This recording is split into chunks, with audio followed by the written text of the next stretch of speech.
Korang pernah terfikir tak kenapa orang tua-tua dulu banyak sangat peraturan yang nampak macam tak masuk akal? Ada yang kata itu cara diorang didik adab, tapi ada juga yang percaya setiap pantang tu ada sebab mistik di sebaliknya. Hari ni kita tengok 5 pantang larang yang paling popular. Antara percaya dengan tidak, jom kita bedah satu persatu. Pantang pertama yang paling selalu kita dengar, jangan bersiul waktu malam.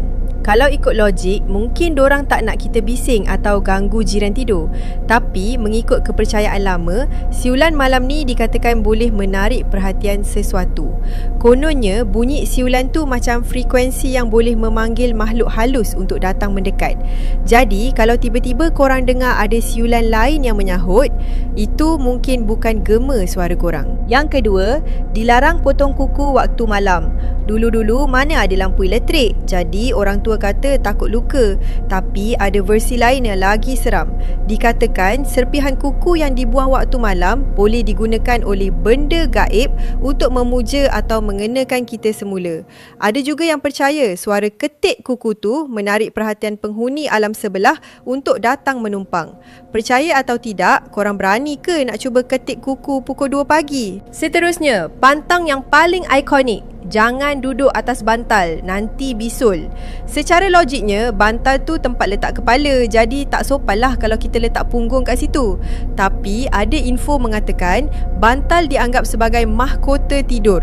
Bila kita duduk atas bantal, kita dikatakan sedang merendahkan semangat diri. Akibatnya, bisul tu mungkin sekadar kiasan untuk tegur yang datang dari semangat bantal yang kita dah hina tadi.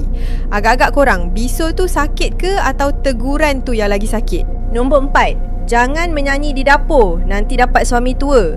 Ni pantang larang yang paling ditakuti oleh gadis-gadis dulu. Secara praktikal, mungkin dorang tak nak kita lalai masa memasak sampai hangus makanan. Tapi dari sudut mistik, dapur dikatakan tempat panas. Bila kita menyanyi, kita seolah-olah mengundang penunggu dapur untuk jatuh cinta dengan suara kita. Suami tua tu mungkin cuma metafora untuk rupa paras yang nampak tua sebelum usia sebab seri muka dah kena curi. Pantang terakhir, jangan main sorok-sorok waktu senja. Kita panggil waktu ni waktu mati. Dikatakan waktu senja adalah waktu pintu antara dua alam terbuka luas. Kalau kita menyorok kat bawah pokok atau belakang rumah masa ni, risiko untuk disorokkan terus oleh makhluk gaib memang tinggi. Bukan sekali dua kita dengar cerita budak hilang masa senja dan jumpa balik kat tempat yang sama tapi dalam keadaan yang dah lain.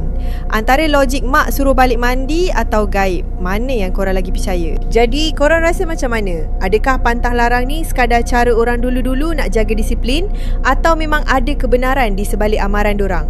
Walau apa pun pandangan korang, satu benda yang pasti, setiap pantang larang ni dah jadi sebahagian daripada identiti kita. Kalau korang, ada lagi tak pantang larang pelik yang korang pernah dengar?